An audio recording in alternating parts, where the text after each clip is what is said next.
Fallen soldiers marched from Bataan to Tarlac, starving, dehydrated, and wounded. Many did not make it, but there are also men who survived, gaya po ni Ginoong Florencio Esteban. This day is a living reminder of the courage and sacrifices of our heroes who fought valiantly during the Battle of Bataan.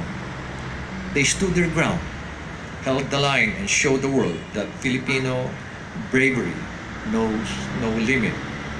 Today we remember their pain, their perseverance, and their undying love for our country. But beyond remembering, today is also a call for us to reflect. How do we honor the legacy of our heroes in today's world? In our world, or in our work as public servants, in our lives as citizens, in the way we uphold truth, justice, and freedom. These are our modern expressions of kagitingan. Naway, alalahanin natin ang naging sakripisyo ng ating mga sundalo sa lugar ng Bataan at magsilbi itong inspirasyon sa atin na mamuhay na matapat, matuwid, mapagkawang gawa, makatao, makabayan. Ngunit sa kabila ng tagumpay ng ating mga ninuno laban sa mga dayuhang mananakop, may isa pang laban na dapat nating harapin ngayon, ang laban kontra sa korupsyon. Isang laban na ang kaaway ay hindi nakikita sa mga lansangan, kundi nariyan sa mga sistema natin na nananatili at sumisira sa pundasyon ng ating lipunan. Nagpapakita na malinis, pero bulok pala. Ang korupsyon ay hindi lamang sala rin sa pangungurakot ng kaban ng bayan. Ito rin ay sala rin ng kawalan ng tiwala ng tao sa pamamahalan o pamamahalaan, ng gutom ng mga kababayan natin sa kalsada at ang mga pagkawatak-watak ng lipunan.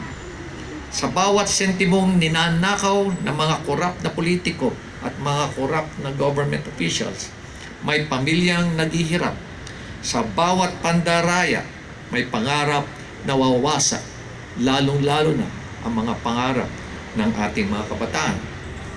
Kaya hinihikayat ko kayong lahat, tulad ng ating mga ninuno, magkaisa tayo at ipakita ang ating kagitingan. Huwag nating hayaang manaig ang kasamahan sa pamamagitan ng pananahimik. Magsimula tayo sa ating sarili, sa pagiging matapat, sa hindi pag-aabuso sa kapangyarihan at sa pagtalugsa o pagtuligsa sa mali sa ating paligid. And I keep on saying this, silence is no longer an option.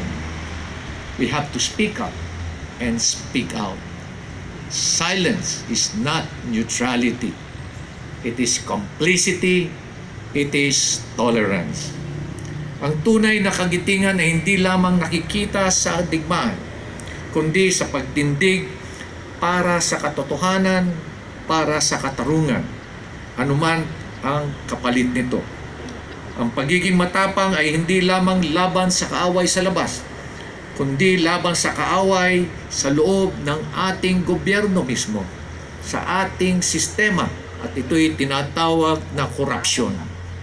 Ngayong araw, ipagdiwang natin hindi lamang ang kagitingan ng ating mga bayani noon, kundi ang posibilidad ng isang mas makaturungan, mas malinis, mas maunlad na bansa. Maraming salamat po sa inyong lahat.